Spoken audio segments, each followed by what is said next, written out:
Thank you very much. Right. So it's now officially 3 minutes past the starting time. So I just wanted to start on time. We have 90 minutes, and I will be. My name's Joyce. I am one of the team here at SIETAR Southeast Asia, and we will be going through with you, having some discussion about the impact of culture, the role of cultural in this COVID-19 situation.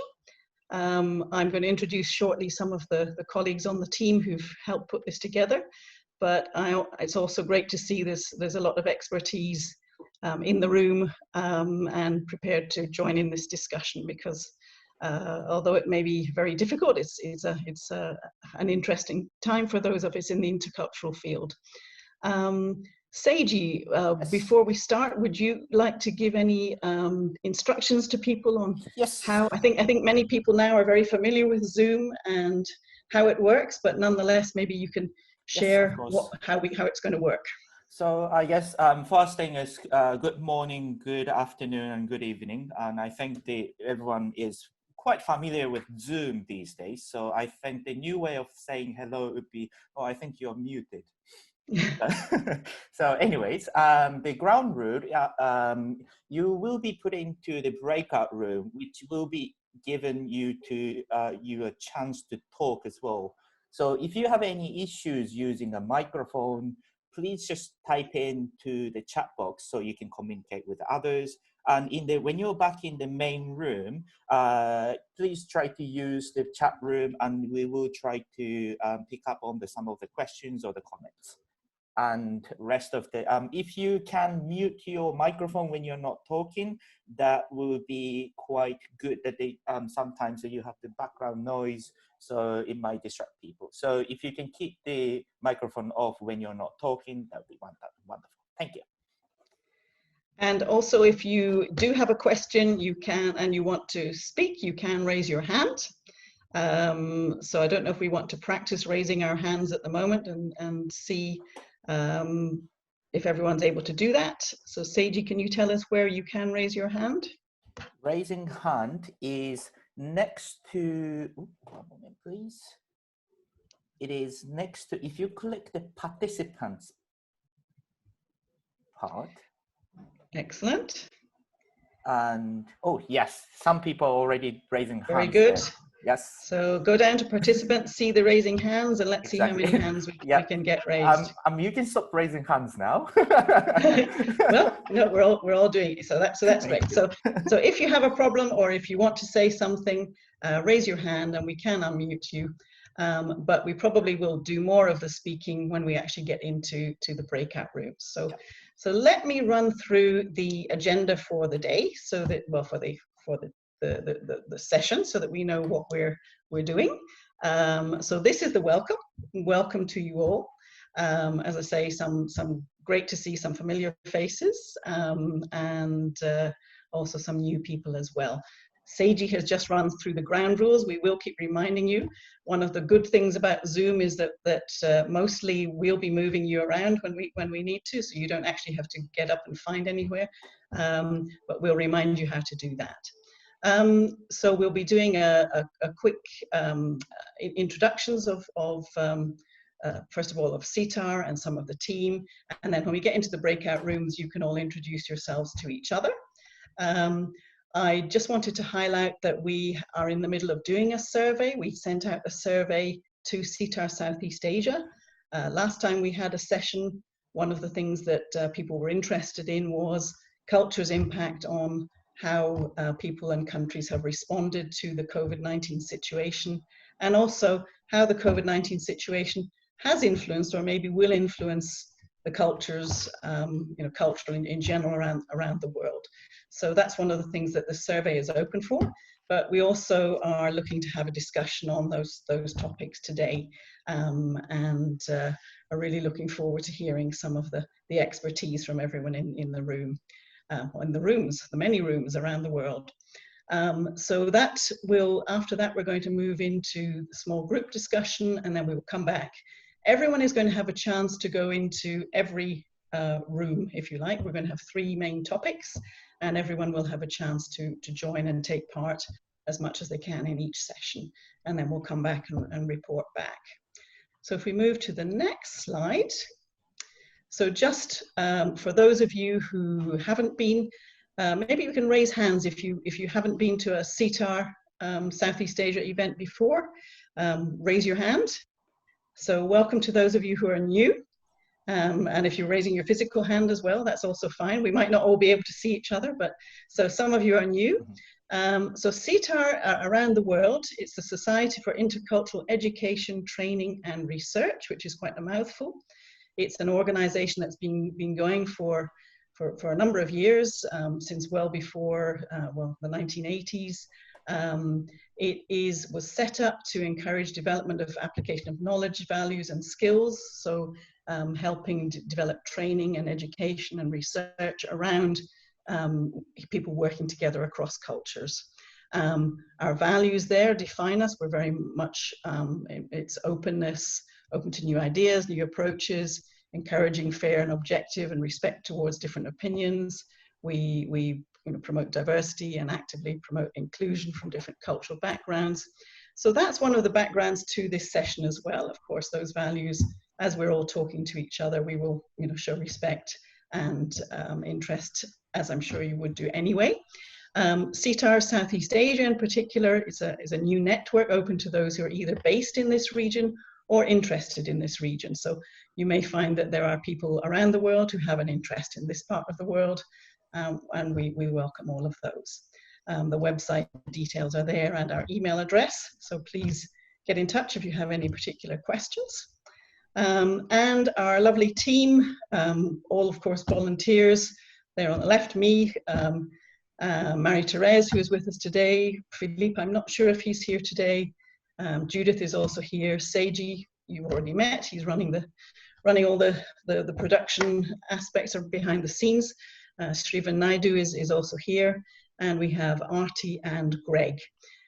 And that team is going to be the moderators in the sessions that we hope it will all work in the breakout rooms. So you will get a chance to meet each of them individually. So just moving on to the next one to talk about our survey. So we are leaving this survey open. If you have a chance to do it, that would be great.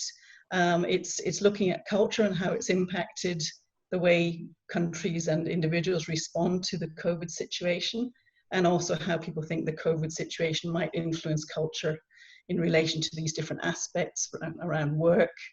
We're also looking at what interculturalists can do, what their role might be at this time. Are there particular ways that we as interculturalists can help? How it's influencing home and family. We've got a section on slowing down and reflecting on priorities, which many of us who have been through lockdown or who are still in this stay-at-home period may have a chance to reflect on what's important. Of course, patterns and customs around things like shopping and food, social life, leisure, and then a general culture overall, some of the different models of culture, dimensions of culture. Does it impact the way that people react, whether they're from a more collectivist culture to, for example, wearing masks or sort of staying at home and not working and so on. So have a go, encourage other people to take that survey, and we will be coming back later on to do a report on all of that and also on this session as well. But for today, what we have done is we've grouped, we have 2 moderators per room. We're going to break into 3 different rooms and combining some of the themes. So in room 1, we're going to have work and the role of interculturalists at this time. And Marie-Therese and Greg are going to be manning that room. And they have put together a question that combines the 2 on what values interculturalists can bring at this time to organizations.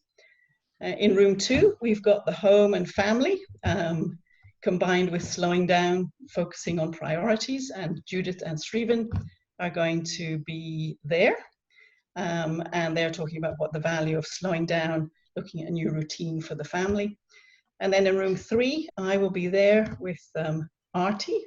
And we have the fun task of looking at shopping and food, social leisure activities in connection with culture, what habits, what customs, what traditions may have changed in those areas. But the really big thing is to try and get your viewpoints on all of these. Everyone will have a chance to go in each of the rooms. The moderators will stay the same, but we will move around to different groups. So you will have a chance to discuss each topic. And Seiji will tell us how that is going to work. And we hope it will work. But maybe Seiji, you'd like to introduce what will actually happen next. Yes. As I say, one thing about Zoom, at least you don't have to get up and find a room. You just sit where you are. Yep. And welcome back, everyone. It was a bit of a whirlwind. It's a bit like beam me up on Star Trek and you suddenly appear and disappear and so on. It takes a bit of getting used to, as we're all getting used to these Zoom calls. Seiji, is everybody back yet? No, I see people coming in. We are still seeing more people coming back. Yes. Welcome back, everyone. I hope you had a good trip, comfortable travels, and I hope you had some interesting conversations in your different groups. I know we moved quite quickly. I hope you all had a chance to speak. I know I lost track of time some of the time because it was too interesting listening to everybody. But we're going to do a summary of each of the 3 topics. The moderators will share what we found, and if we missed something that you feel is really important that wasn't, that we haven't mentioned that was summarized in the room, please, do speak up, because I know that you all have a lot of expertise, you've had a lot of experience and so on. So this is a kind of taster of it. Is everybody back now, Seiji? Yes, everyone's back now. Okay. So I think we will start with the Artie and I, who talked about home and new customs and traditions in home, social leisure. So Artie, you were taking notes furiously, but are you happy to share some of the themes that came up? There are a lot of people had similar things to talk about, but there was a lot of really interesting themes and new experiences from different parts of the world, of course, depending on how strict. We talked about how the Netherlands had a very light approach and you had no real lockdown per se, and that some people it was left at, what was it called, an intelligent distancing. So you basically made up your own rules, whereas as Philip Mary mentioned, and a few others in Singapore, it was very clear these are the rules, and if you break them, then it's severe consequences. So some people like that, where you are, it's very clear. Others find it quite restrictive. Artie, anything else that you add? Yeah, sure. So I think there was a lot of discussion, right? So I broadly bucketed this in 3 categories in our discussion. Of course, there was a lot more, and we could, disseminate that separately, right? In the interest of time, I think, so there were 3 broad areas. One was the fact that, this really impacted interactions, right? So there was increased interactions within the community, with the family. And I thought there was one interesting observation, which was that there was lower interaction with your local community and more with the international, because of, Zoom, etc. You were connecting more with friends and family, beyond your national borders, right? So that was interesting. There was also a lot of emphasis on, virtual get-togethers, celebrations. People are dancing, people are ordering the same food and, from the same restaurant and, eating it together and, looking at each other eat. It's also, there were differences that were more apparent in more individualistic vis-a-vis collective societies, right? So in collective societies in Asia, neighbors have gotten together, helped people, with their groceries and their eating, etc. The big question is this going to impact interactions as we go ahead? Is this going to be the new normal? What is going to be the new normal, right? Are we going to interact like this, or are we going to get back to the real world and interact physically? So that was one broad theme. The other one is about shifting of roles. So a lot of gender roles, for example, in Japan, fathers were taking kids to the playground. In countries like India, fathers and boys were chipping in with, household chores. The flip side to that is that not everybody has been chipping in. So there has been sometimes a greater burden on women. Yeah, so that's, again, with everything, there are two sides. And then, of course, is food and shopping. In some cases, shopping has become a ritual. It's become routine. It's no longer fun. A lot of things aren't available, lower variety, lesser options. But that said, it's also led to more home-cooked, improvisations, home-cooked meals. People have put on weight, and somebody mentioned that it was even a luxury to sit together, right? Lockdown luxury. I think that was a nice term. So yeah, I think these were the broad three findings and areas that we discussed. Yeah. Thank you, Arti. That's great. Anybody just want to add anything that we missed? Any very quick comments so that we have time for everything? No hands raised. Great. Okay, we will move on. We will summarize all this, and we will also combine it with the report to do with the survey as well. So the next topic, we will move to Srivan and Judith. Thank you. Judith, go ahead. I have 3 points, but you probably will cover them before I do. We have so much things to say about this topic. We had a very nice conversation, quite a lot of conversation, and a lot of sharings. So what is interesting that we were talking about the family dynamic. So what's happening inside that from one side, we really want to be together and we appreciate that we can be together. But from the other side, we are missing the personal space. So we don't have their own kind of individual routines and issues, what we can really do. Overlapping the work with the homeschooling, with housework, with all together, it's really a lot of responsibilities. So yes, it seems that everyone needs to slow down, that they would be very happy to slow down a little bit, but sometimes it's really hard to manage and to really make it happen. And from the connection point of view, it seems that those who had not that much chance before to be together with the families, with the help of the internet and online discussions forums and platforms, they have more chance to be together. But from the other side, it's really hard to manage the uncertainty of knowing when will be the time to really be together physically as well. Srivan? Great, thank you, Srivan. Anything you would like to add? Did you manage to get everyone to slow down? No, we didn't. Actually, one of the things that came across for me was that yes, families are spending more time together. Yes, expat families, for example, get a chance to practice their native language with their kids instead of having them practice only the language being taught in the local school. But this is happening not as a result of slowing down, it's happening despite things getting more stressful and speeding up. But it's also not cultural, it's also very individual. It depends on the amount of space you have, how many family members you have, the age of the kids. So everybody's experience is a bit different. But for me, one of the interesting things is in Southeast Asia, we have a significant Muslim population for whom this period is Ramadan. And Ramadan is an interesting factor over the COVID lockdowns because yes, it provides a routine which maybe normalizes or makes things a bit stable, but the routine is disrupted because you can't do the things you normally do in Ramadan. Some members shared that they've done nice breaking fasts with migrant workers, etc., because of Zoom. So they break fast over Zoom with extended community. So that's nice.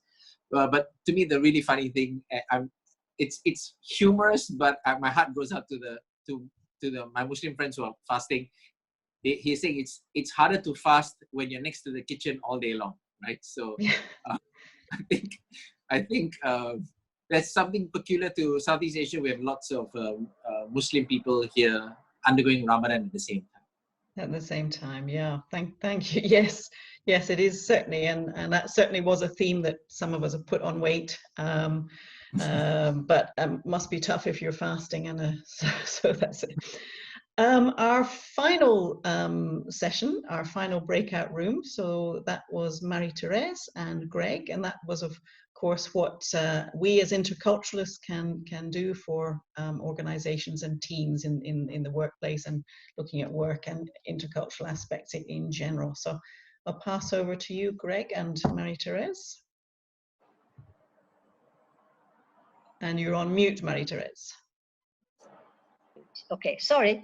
As Seiji said, this is the new greeting on Zoom. It's like, you're on mute. Can you hear me? Yes, I know. So I'm going to talk about the societal aspect of that, of work, and what the impact of the COVID-19 on it. And then Greg will talk about the organizational aspect of it. So what on the societal aspect is that people talk about more xenophobia, more, especially in some countries towards migrants, blaming them, but also towards, for example, foreigners who come back from another country, blaming them for bringing it back, bringing the disease back, and blaming them for not wearing a mask, for example. This kind of situation that's very strongly happening at the moment.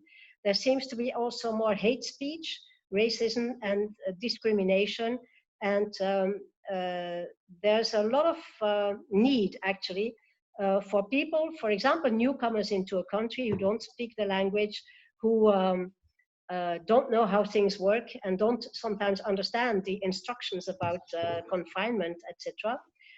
So there's a lack there, there's a gap, and there's something to be done to help people deal with this situation on a kind of personal level.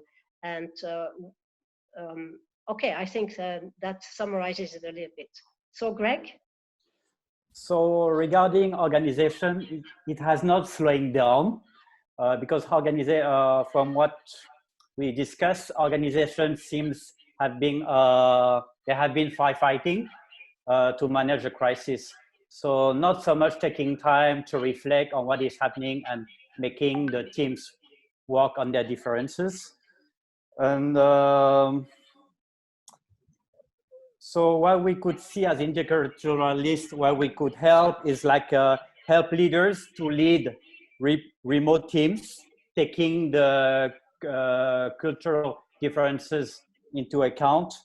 Also, we could be a bridge between the foreign workers and the local environment with which they are not familiar about language, about habits, values, etc.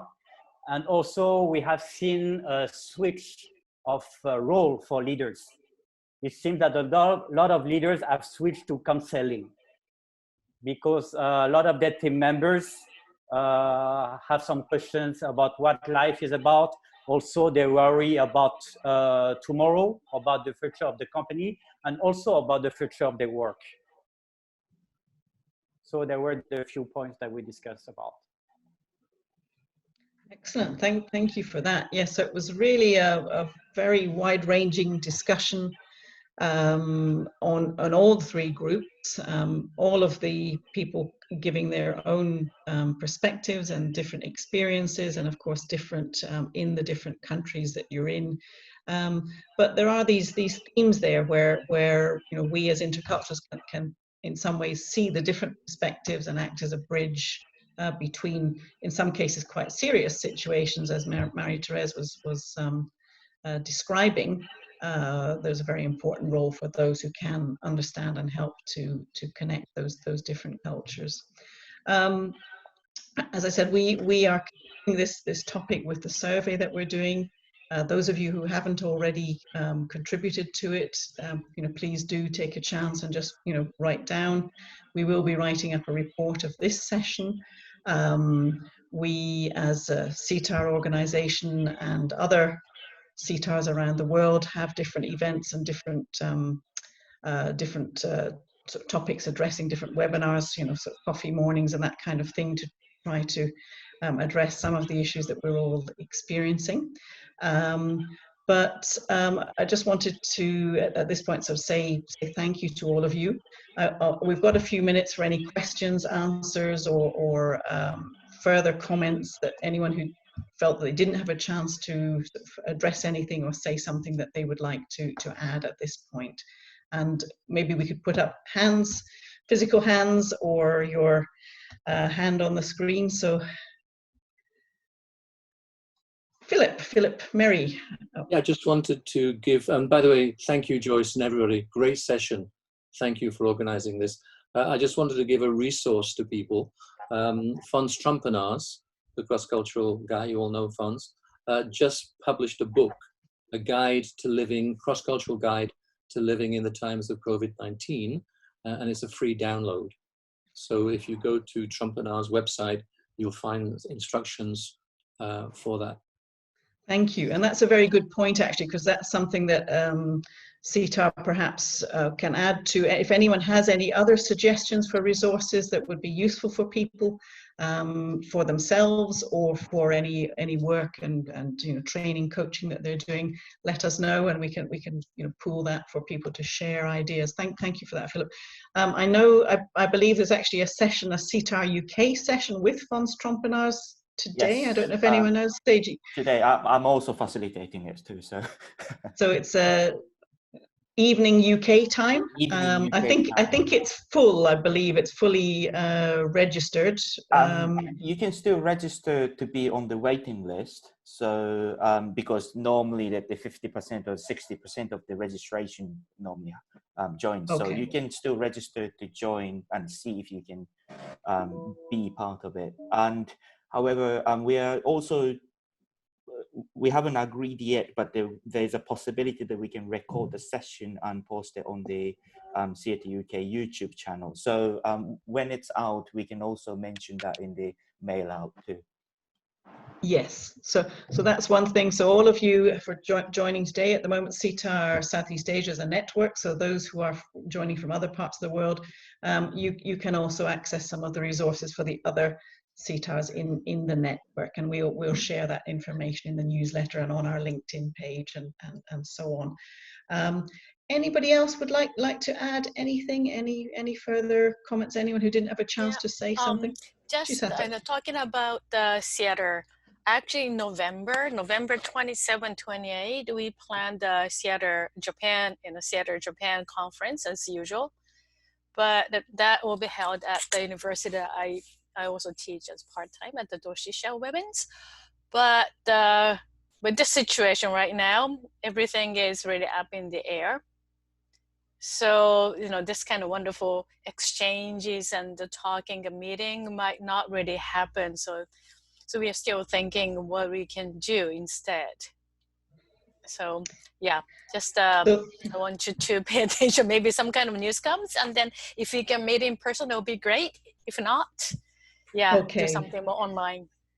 So Chisato, you'll inform us at SIETAR South Asia, and we can Southeast Asia. We can share yeah, sure. Yeah, I will let you know. Thank you. As soon as I hear some more news. Yeah, that would be very useful. Anybody else like to add any?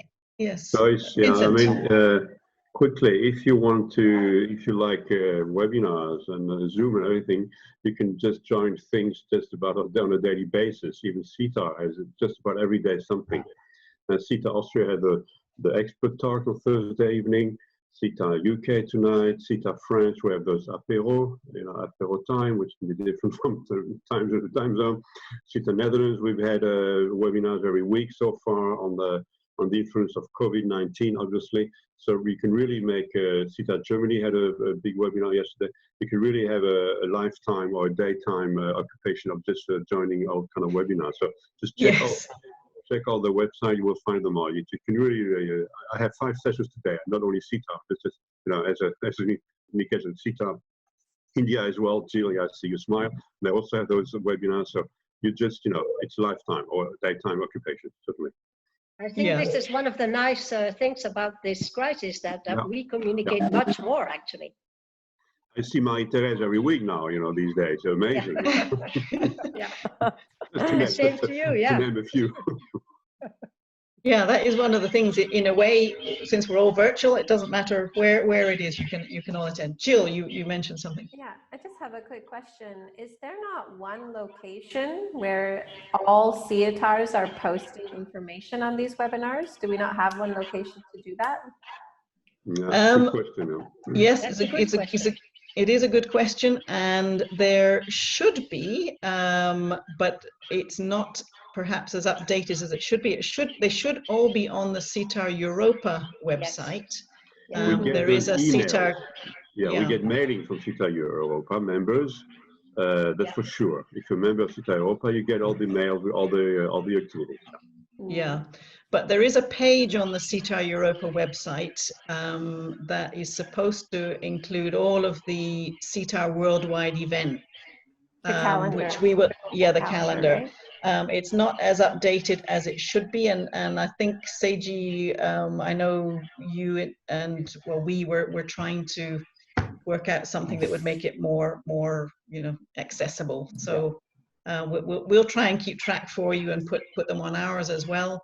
But yeah, Philip, Mary. I also want to say that this is an amazing opportunity for we interculturalists. We've always given a great contribution as a bridge between cultures where there are differences. What I am struck by at this time is how many people came together, are coming together, not all countries, but there is a commonality of what actually joins us more than what separates us. Yeah. And I think we've got an even greater issue coming up, which is world climate. Because if we think that COVID was bad, let's wait until the climate challenges that face us get even worse. So I think this is a great opportunity for us as interculturalists to say, what is it that binds us beyond our cultural differences? And I'm taking advantage of that opportunity. Indeed, indeed. Thank you for that. That's very, very true and very profound, and we'd like to continue in that vein. I think that we are now coming to the end of the session, and that's a great note to end on. So what binds us, and maybe we can get some thoughts from all of you. Let us know what things are of interest to you, what things that you can do. We're happy to have events that bring us all together.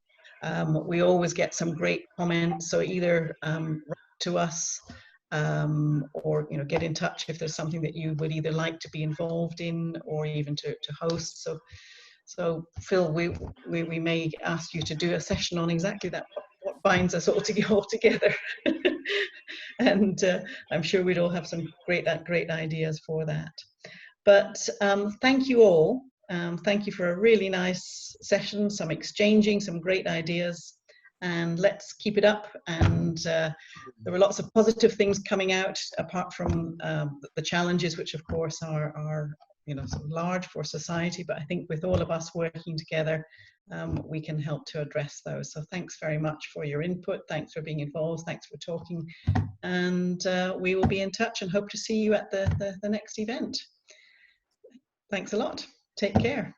Thank you. Have a good evening. Have a good evening, day, afternoon, morning, or whatever you're going to do. Thank you. Bye-bye. Bye-bye. Bye. Bye. See you. Bye-bye.